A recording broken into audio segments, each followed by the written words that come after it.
We're now moving on to our next keynote speaker, who's going to talk to you about what the future holds for ICT for Peace. Please welcome Sanjana Hattotuwa, Special Advisor with the ICT for Peace Foundation. Thank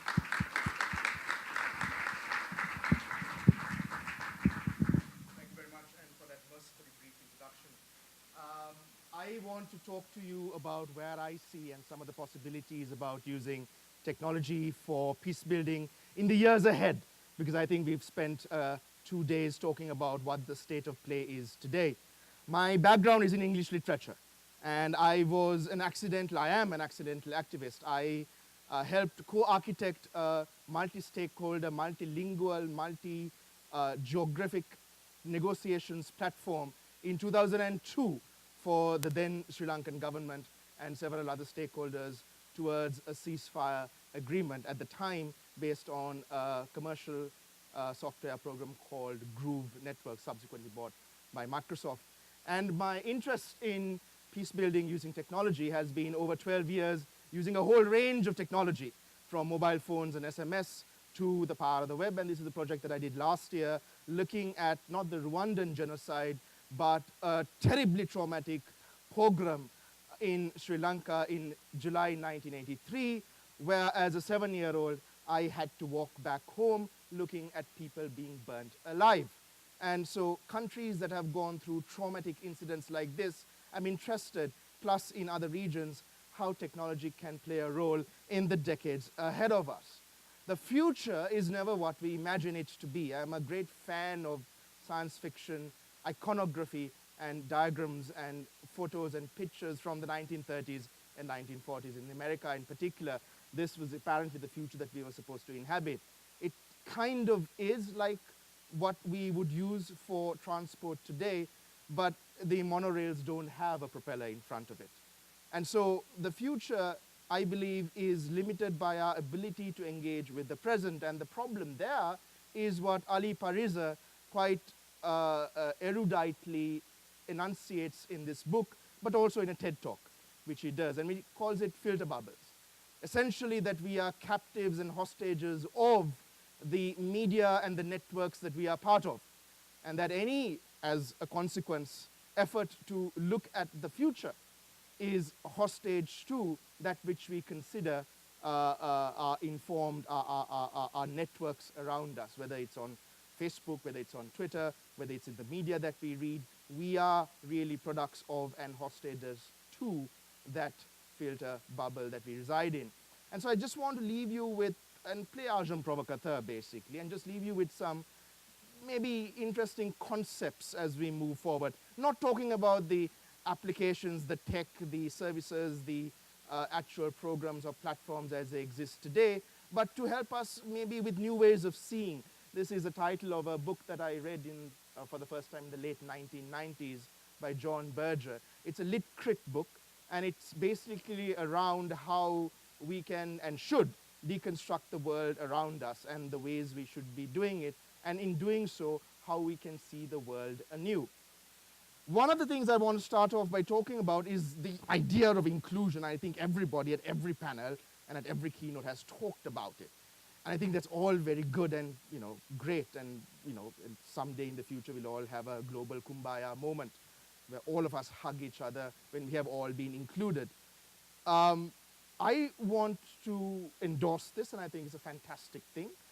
I also want to say, what then when everybody is ostensibly included? Because I wonder whether it will include women and mothers like this. This is from my own country, so I'll use and abuse examples from my own country. This is the mother of a 21-year-old who a year ago or 2 years ago, who had her son killed while in prison. He wasn't just killed, he was tortured and killed. There's a long story behind it. It wasn't actually a story covered by the mainstream media, but this is at her son's funeral. It's a very moving story. We covered this for a citizen journalism site that I run. And you can see both the defiance and the catastrophic trauma and grief that she has over the death of her, at the time, only son. I wonder whether people like this are people that we talk about when we talk about digital inclusion. It's not her story. It's not it's not, I don't want to tell her story. It's not my place to do so. But I'll be thinking of people like this. I'll be thinking of people like this. These are mothers who have lost their children, disappeared, as we call it in Sri Lanka. We don't know where. Most of them are presumed dead, but they still hold hope that they are alive. And every year, they come onto the streets with photos of their husbands, their daughters, their sons, their lovers, their partners, their brothers, their sisters, their fathers, their mothers, in the hope that somebody can tell them where they are. And again, these are stories, these are individuals and communities whose inclusion really in our digital technocratic ideas and platforms are not a given yet. Or people like this. This is a set of IDPs, internally displaced people, what a clinical term that is. These people have homes. They have title deeds to their homes, but they can't go to their homes because it's been land appropriated by the state. So they are homeless, but they have a home. And I wonder why these stories aren't bubbling up and why these people aren't part of the technologies, the platforms, the conversations, the dialogues, the discourses around peace building as they exist in my country. But also, if you take them as types of the hundreds of thousands, if not millions of people around the world in similar circumstances, survivors of extrajudicial killings, IDPs, and basically people on the margins of society, why they aren't part of these kinds of discussions, given even at MIT, the wealth of technology we've been talking about. So I wonder whether 10 or 20 years down the line, when all of these people have been included in the discussions as we see fit, we have to ask ourselves the question, then what? Then what do we do? And whether the question then becomes whether we employ technology to help us exclude people, which is an interesting thought process if you think about it.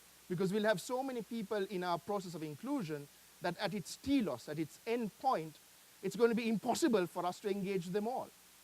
So then the question of peace building and ICT becomes how to exclude them, how to do it democratically, how to do it in a sensitive manner.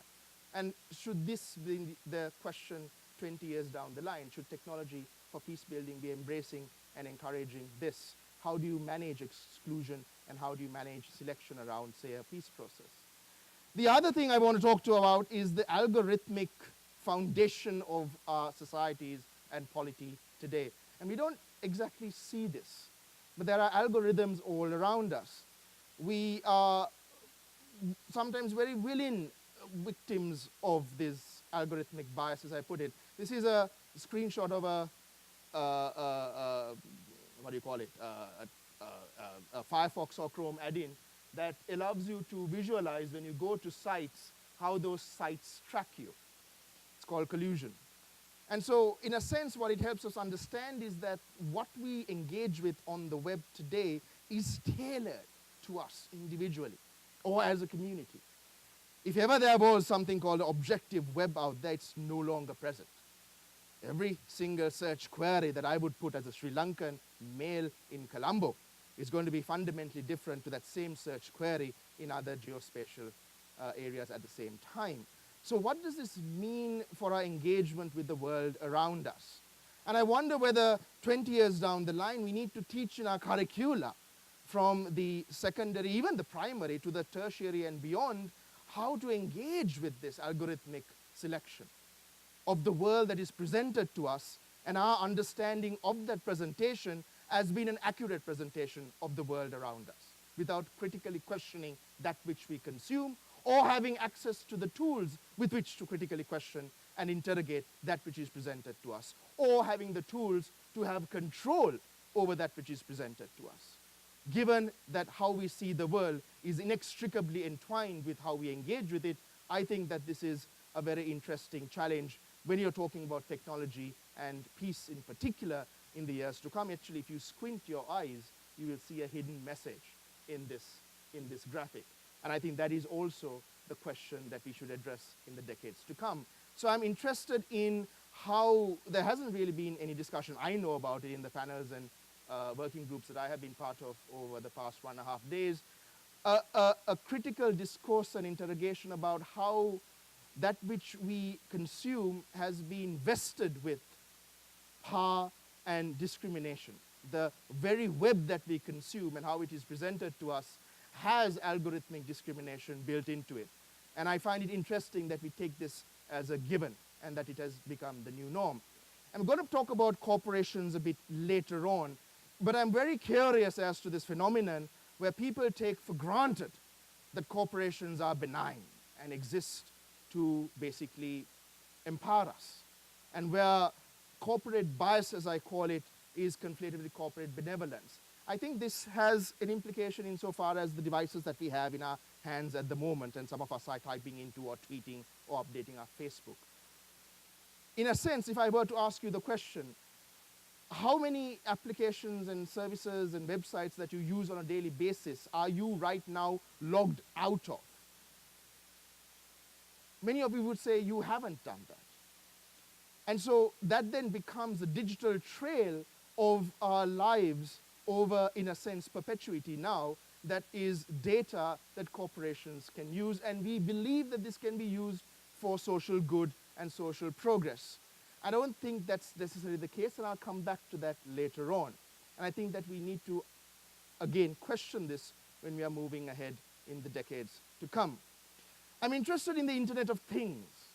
Windows, Microsoft, unprecedented in a spirit of generosity, released for devices with screen sizes of 9 inches or less, what they call the Internet, the Windows for the Internet of Things. It's completely free. And what they hope, I suppose, is that for the fridge that you buy 5 or 10 years down the line to be running Microsoft Windows Internet of Things, literally. And it's going to be available for free. And I say that when your fridge knows more than your mom, because I think that the Internet of Things is going to have a profound impact around not just the way we live, but the conflicts around the world as we see and engage with them. This is a screenshot of a game that I've been following the development of for over a year. I don't have a PS4, so I haven't played it, but I've watched in-game footage and also the videos around the launch of the game, including from its pre-production days. It's, I think, one of the most intelligent games currently out there. It's not games for peace, but the storyline is quite a compelling one. The protagonist, who's in that cloak, is in construction of, I think, a city modeled after Chicago, and his mission is to ascertain data around that which is around him, including individuals, by hacking into, this is a future Chicago, the city operating system, which is in the game called CETOS. And if you actually see some of the game footage is really very cool, because he can go around and with his mobile phone, or device, he can literally plug into the lights around him, he can control traffic, he can basically look into and survey the people around him. It's a very, very interesting game, because I think it's a harbinger of what is possibly to come in the cities that we live in. And not just the cities, the towns, basically the areas that we call home and where we commute to work. A lot of people call this the smart city or the intelligent city. I'm very interested in when the intelligence and the smartness turns into surveillance. Because in the future, 10 or 20 years down the line, whether you like it or not, the moment, in fact, even when you're at home, but certainly the moment you step out of home, you're going to be surveilled. People are going to know, well, corporations, the local city government are going to know possibly what you're wearing, your gait, know by your gait whether you're sick, know where you're going to, how long your commute is going to be, what you're going to use for your commute, and a whole range of sentient data. And I wonder what implications that has for that information in the hands of individuals we might not entirely have control of. And that word control of, I think, is fundamental for me. Who is in control of this tsunami of information in the next 10 or 20 years that is going to engulf us, whether we like it or not? And these are just some of the questions I have. I think that there's going to be new systemic violence on a systemic scale. I think that there's going to be models of violence which we haven't even imagined yet, coming as a consequence of the Internet of Things and this smart city concept around us. For example, it's not hard to imagine if I was wearing Jimmy Choo shoes or a Louis Vuitton suit that I would have greater systemic access to certain parts of the city, whereas other people will not. This is the future that we might be inhabiting. We might not even have come to grips with what kind of conflict that this will create within the systems that govern the city. We talk about interoperability, but if the fridge that I buy, which communicates with the supermarket that the fridge I bought it from has a trade agreement with, does not like me switching supermarkets, can a supermarket chain hack my fridge so that my food is perishes earlier? These are new types of conflict and system hacks that we haven't possibly quite imagined, but are very, very real. And also the cascading nature of this. If my self-driving car has an accident, and if people don't understand how to respond to the cascading nature of that, city-wide, we are going to have conflict that we don't really know how to deal with on a human level without machine intervention. And that, to me, is an interesting future that I think we should be somewhat cautious about and critically question. I said I'll come back to corporations, and I think this is something that the foundation, the ICT4Peace Foundation, also has been concerned about, but not, in a sense, talking as widely as we should, perhaps. It's around the privatization of information, which harks back to my point about the benevolence or the purported benevolence of corporations. There might be a future where the Universal Declaration of Human Rights is privatized, where the fundamental rights that we enjoy as living beings, even if you are not citizens of a country, even if you are Roma, for example, who roam various states in Europe, these might be privatized. And I point you to a website that was put up recently by the Greens of the European Union. And here it's a very interesting site. You have here a visual representation of the disconnect between EU policy, which is pro-freedom of expression. It's openly supportive of the freedom of expression and champions the freedom of expression, and individuals and institutions and collectives that do it, particularly in repressive and liberal regimes, and this visualization of countries which have private entities, corporations, which export software to those same regimes that help them in the censorship. So you have a complete disconnect between private enterprise and industry and governance. And I wonder whether this is going to exacerbate into the future, or whether there's going to be a greater harmonization between the pursuit of profit and good governance and European Union edicts, etc., and perhaps even foreign policy, where there's going to be greater harmonization. I wonder whether we are going into a future where, at the end of the day, it's not our governments or our local city councils that know more about us, but it's actually corporations. Facebook, for example, would certainly know now more about me than my mom. I can guarantee you that. And so in the future, 10 or 20 years down the line, when the next Zuckerberg from Stanford tomorrow makes another social media platform that 20 years down the line is going to make Facebook as antiquated as the Model T Ford, what does that mean for us to have all that information in the hands of a single corporate entity or a group of corporate entities?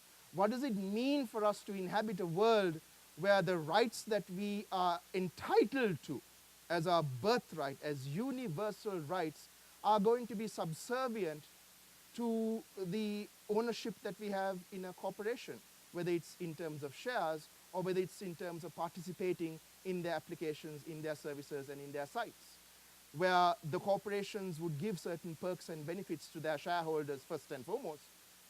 And what does that leave the rest of the community with? And could that lead to conflict? I want to also examine in the future how you negotiate exclusion. Today, if you were excluded from a conversation or if you were disenfranchised, you could organize a rally. You could have a petition campaign on Avaz. You could have a rally against your city council. There are things you could do to win back your franchise or your democratic rights. And I wonder whether this is the same model that can be employed, and I think not, if we were disenfranchised by private corporations. Who do you go to? Do you write a letter to the CEO? Do you picket outside their offices in Silicon Valley? Can you even get to Silicon Valley if your disenfranchisement and the disempowerment and the marginalization as a consequence of not having access to or using that application is the result of somebody who's living thousands of miles away in a different country. How do we even envision something along those lines where you are trying to win back your rights in a corporate world? I also want to talk about innovation, because I think that's something that we've talked about quite extensively, and I'm very, very happy to see innovation taking root and happening apace around the world, certainly around peace building, far more than it was a couple of years ago. I also want to focus on the need for local solutions that are anchored and rooted in realities and in the conflicts that I would like them to be organically rooted in and grow out of. Now, the problem with that is that there is an elephant in the room. I come from a country which still has systemic conflict even post-war, and I can assure you that the tech community and the tech entrepreneur community is far more interested in being the next Zuckerberg than creating applications for peace, or for conflict transformation, or for human rights protection, or for democratic governance. They want to be rich, and fair enough. On the other hand, there is also the tendency, and I think the colonialism discourse, the discourse on colonialism has a word for it, and it's called the white man's burden. It is to suggest, simplistically put, that the repository, the knowledge of saving someone like me in Sri Lanka resides at MIT. And so we must try our best to teach the natives how to get out of their conflict. I am nobody's slave. I am nobody's experiment. And I think that the investment on innovation has to have local ownership and partnership. And when we are going into the future, I think it's interesting to think about revisioning the wonderful work and the ideas around, for example, the Peace Corps. This is JFK at the first Peace Corps meeting, I think in DC in 1962. So as we are moving forward, I just came up with this: why don't we have South to South Peace Tech Corps? People who are able to fulfill and pursue the mandate of what Peace Corps was set up, but with an explicit technology bias written into them.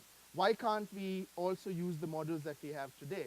This is familiar to most of you, or many of you who might have visited Nairobi. It's a wonderful model. It's called the iHub, and I think it has a space there for organic development.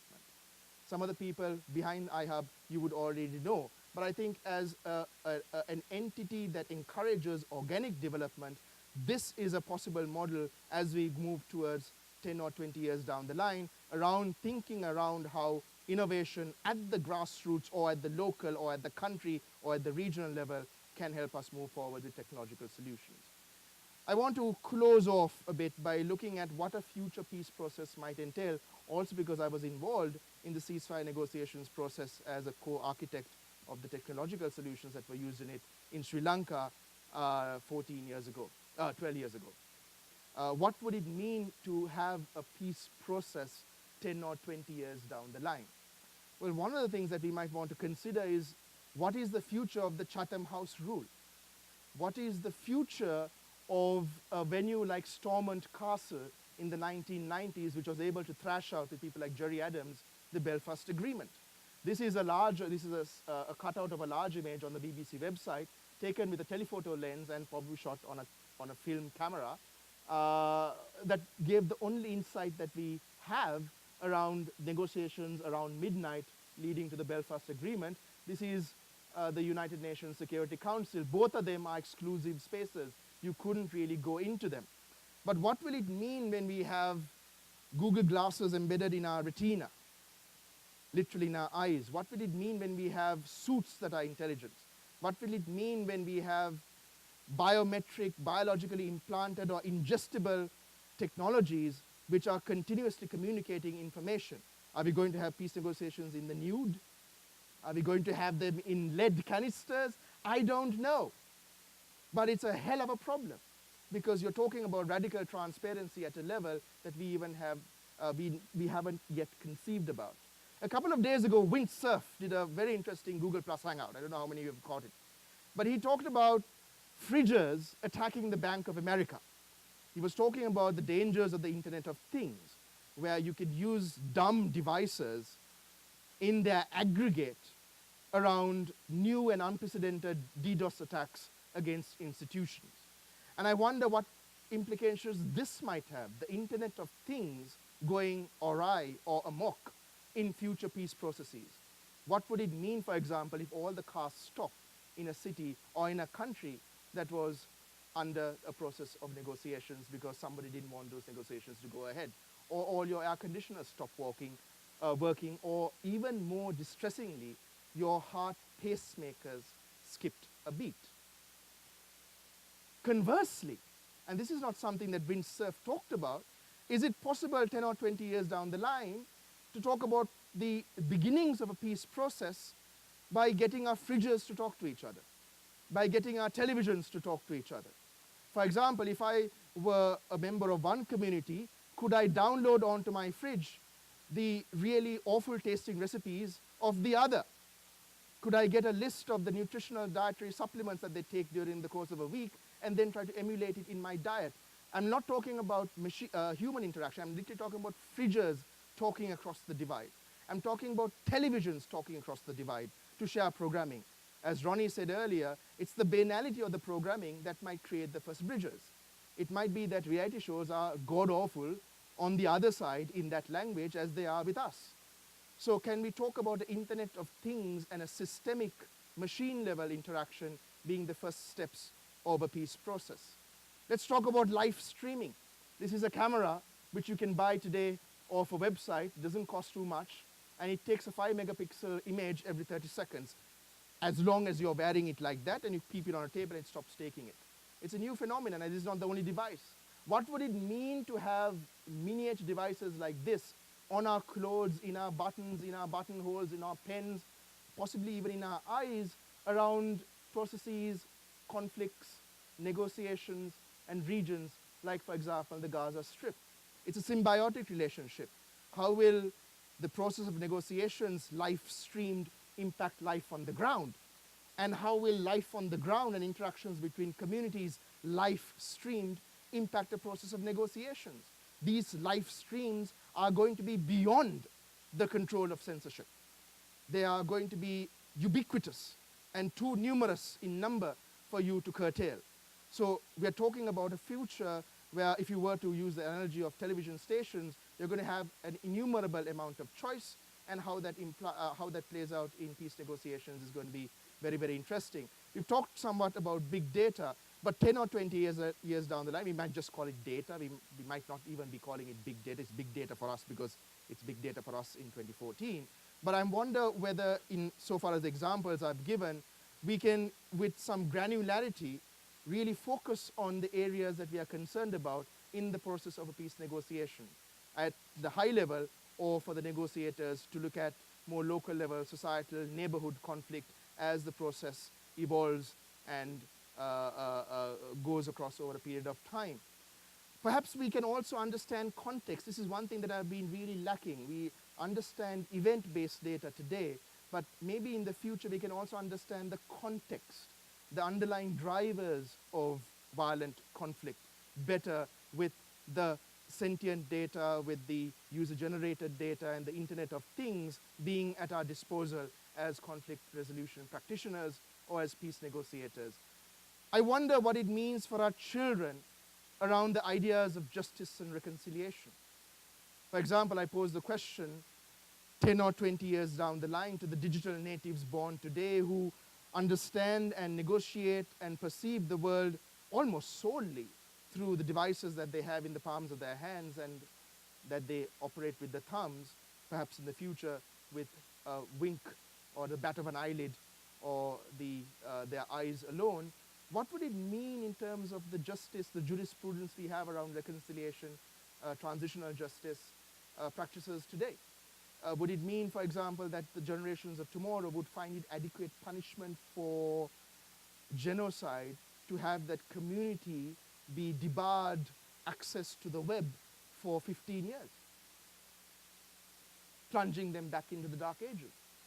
What will the next 20 years hold if all of what I have said comes true to our understanding of reconciliation, of societal, political, intra-community or inter-community reconciliation, but that which we take in a lot of peace-building processes today for granted?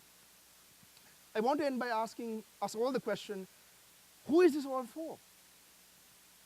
She's not here today. Why am I here? She doesn't speak English. Why am I here? Why am I telling her story? Why cannot she tell the story of her murdered 21-year-old son using all of the technology that we have in the room today? For 1.5 days we've been talking about the great, the good, and the glory of what we've been doing, but there are still people who cannot tell their story. And so what does it mean for us to be engaged in this field? And I believe fundamentally that today and particularly into the future, our endeavor, our raison d'etre around the use of technology has to be to strengthen dignity of people. And that is what should be driving us into the future, not about profit or the next version or avatar of our application or web service, but it's about the fundamental nature of dignity, which a lot of people in this room take for granted, and I don't, simply because I'm faced with the indignity of discrimination around the world and in my country, even after the end of the war. I also feel that we need to revisit ethics as we move forward in the use of our technologies around peace building. There are things we don't want to talk about around technologies implemented in secret in countries and then suddenly left high and dry, which puts at risk the people in those countries who might find those technologies very useful, which puts at risk those very people who don't have your American passport or your Canadian passport or your British passport to get out and have a drink at the local pub when things go to hell. I think we need to revisit fundamentally the nature of ethics around tech and peace building, as well as perhaps rewrite ethics around technology and peace building. I want to end with a refashioning of a quote by Robert Browning from one of his most famous poems. Actually, in the original, it goes, man's reach should exceed his grasp, or else what's heaven for? And I changed it around, and I want to leave this as a thought that all of us should engage with in whatever that we do in this domain in the years to come. That our reach today to do what we can with the tools that we have and the privilege that we have been afforded to come here and talk about and to design the tools that we are doing should always exceed what we think is possible. To always embrace the imagination of what we think we cannot do and should be doing. And with that, I thank you very much and thank the organizers for inviting me.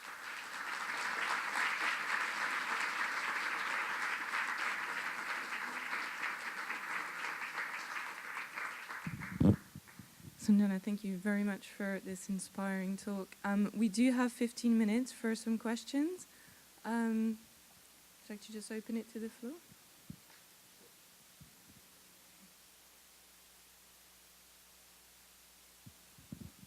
Hi, I'm Chip House from the Alliance for Peace Building, and you did what I thought this conference was going to do. We did what is important stuff, but in some ways you're asking us how we take control of these technologies. And I think that question gets asked not just for peace builders. You know, in some ways, aren't you saying to us that, one friend of mine puts it, our entire social contract is in trouble? And he just talks about the United States, let alone Sri Lanka. If that's true, then how can we, here's a little question, and I don't have the answer, how do we use these technologies? How do we make the choices that look at nth order effects and the like? You want to take a few questions? Or? Yeah, a few, yeah. We'll take a few questions. Oh. Any other questions?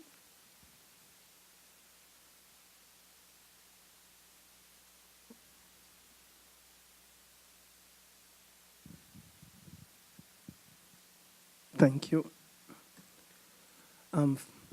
My name is Andrew Benson Green from the Gifted Foundation of Sierra Leone. Thank you very much for this wonderful expose, and I believe that you've touched the right spot. My question is in terms of, reconciling, technologies and those who move across borders as refugees? How can these people be able to possibly be free from the challenges they face in those communities by using technologies? Those who move across borders as refugees. Well, there are technologies and mobile apps, for example, that help in that sense today with the reunification of families, for example. But I want to throw that question back to you. It's not just the people who are refugees, it's also IDPs. It's people I would feel are at the margins of society or polity. I have the greatest, whenever I see somebody homeless in a city like New York or Zurich or London, I always try to help because for me it's really quite an alienating experience to be homeless in a city like that. It sounds awful, but in Colombo, they won't die of the cold. Somebody will give them a meal at the end of the day, but their social contract, their destitution for the homeless in cities like this, it really it's quite sad. So however you want to define those who have been excluded or marginalized, forcibly or as a consequence of the life that they've been born into, I think the central project of the years ahead in ICT4Peace, and I've been doing this over 10 years, will be to kind of embrace them. But then, as I said, 20 years down the line, when we have embraced them, it's also about not creating expectations that we then cannot meet around that inclusion and around that embracing. What does it mean for us to have those voices on board a process or on board a project or a program? So I think, the technologies, I think, will evolve. Some of them are already there, but I think that's going to be a central challenge. With regards to a social contract, I mean, this is it's a large discussion. I think we do need a new social contract. I cannot speak as an American or for America.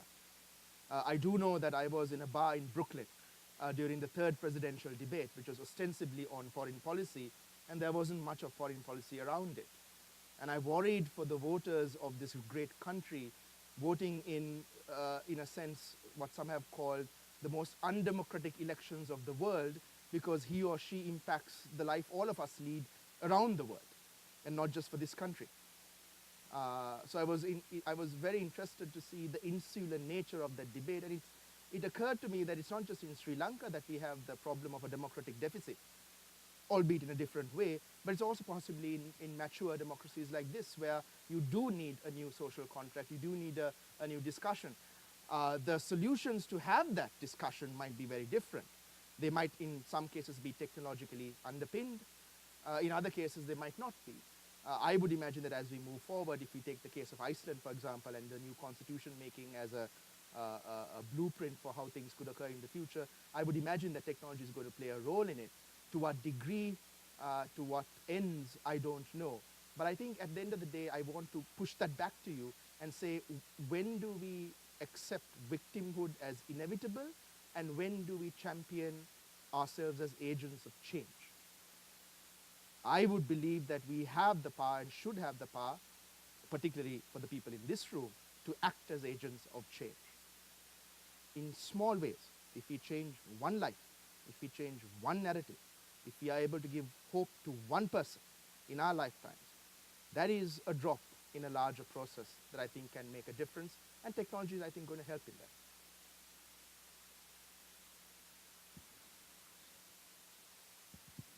that. Yeah. I don't know who's... Doesn't matter. Go ahead. Oh, no, there's somebody over there. Sanjana, John, I've had the privilege of knowing you for more than a decade, and I have a question regarding part of the change to the social contract, as well as the understanding of how our devices, our code is essentially regulating our behavior, not only in terms of laws, but in terms of the algorithms. This is, of course, Larry Lessig and Code, a book that if you haven't read, I'd recommend reading now. The question that I have, if we're going to have a situation where we're ruled, in a sense, by the algorithms around us, and the context in which we're working as peace builders is in part informed by that, it's likely that not only the corporations, but the other institutions, the international institutions, the local institutions, even the warring factions themselves, will be have to adapt to the growing interdependence that comes when we have code which now regulates our behavior. Let's take a look at what that might mean for us, and this is my question to you. If that's the case, and we have people that have institutions that have adapted, what does that mean in terms of this growing interdependence and interconnectedness we heard in the keynote this morning, where instead of this type of interdependence being a just one-way power dynamic, but it's a two-way feedback loop where we're working and trying to define what that code's going to be for us, does our job become about making the harm or potential harms transparent? And if so, what does that mean in terms of changing the peace building and the conversation? Do we begin as advocates to look at what does this interconnectedness mean? Is this digital close combat, in a sense, more just as harmful as other forms of violence? Are we beginning to look at a set where we need tools to make those harms more transparent? And if so, what would those tools look like? It's a very simple answer. You kill off all the Indians who are programming, actually. So it's funny. Kill off all the Indians who come to Microsoft to program. No, I'm just joking. Just messing with you. I would, you see, one of the things that I do in Sri Lanka is also try to build a literacy around how people engage with the media.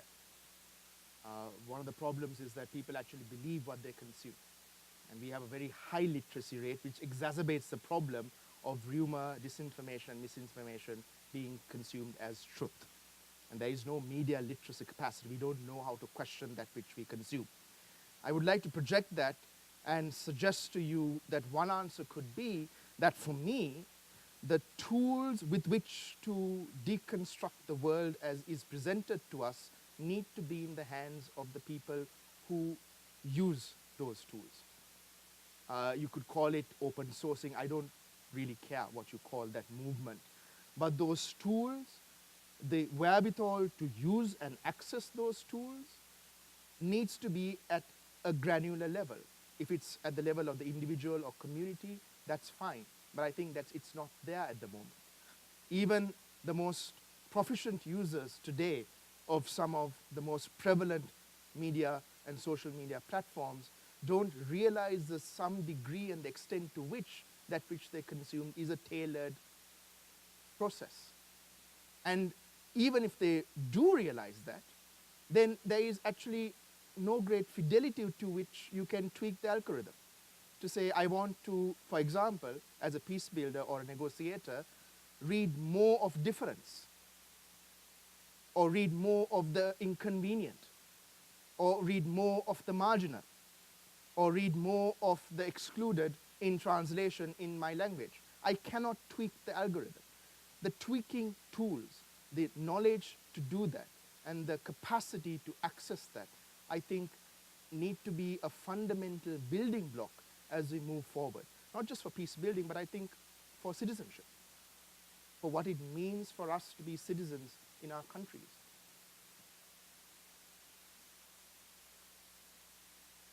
I think that there probably needs to be a set, I don't know, a family of conceptual tools that are able to take all of these proprietary secret algorithms and say, look here, if you want to tweak this in this way, this is how you can do it. So that proprietary control and ownership is resident in another place, but how it is used is at the end user level.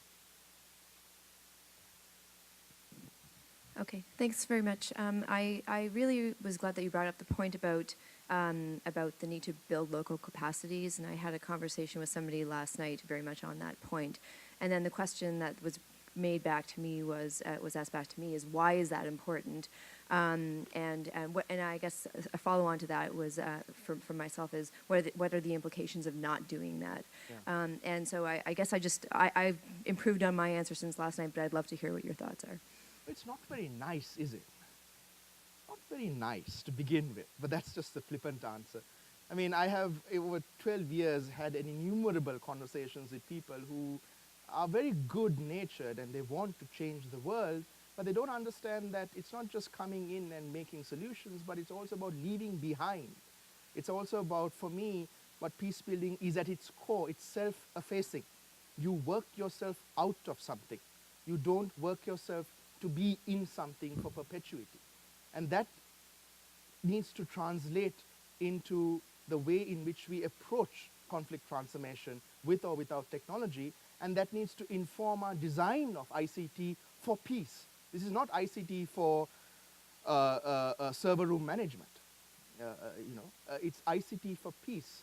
And the engagement creates a different dynamic. It is to recognize that capacities, intellectual, human, and financial, that sacrifice to be engaged in that process, that the courage to be engaged in that process is acknowledged in that engagement.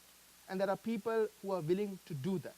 If you don't create those networks of participation, what you might actually end up doing is having a wonderful experiment that has great potential and that might even blossom in the short term, leading to completely unintended and disastrous consequences over the longer term, simply because it's not endogenous, it's not organic. It will always be supplanted or implanted.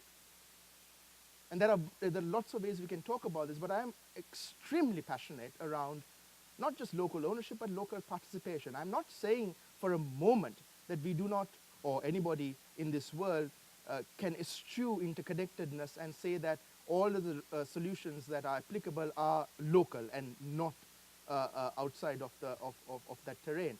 I am saying that you need to actually come from outside, perhaps with a different sort of lens, with a lens that recognizes the value of the people you're working with on the ground. And as I keep saying, I'm nobody's slave. This is not neocolonialism through technology. You either entrust and embark upon a process of participation, or you must realize that that is actually the modern day white man's burden. Thank you very much. That's all we have time for. So if we could get just another round of applause Thank you for very much. Sanjana. Thank you.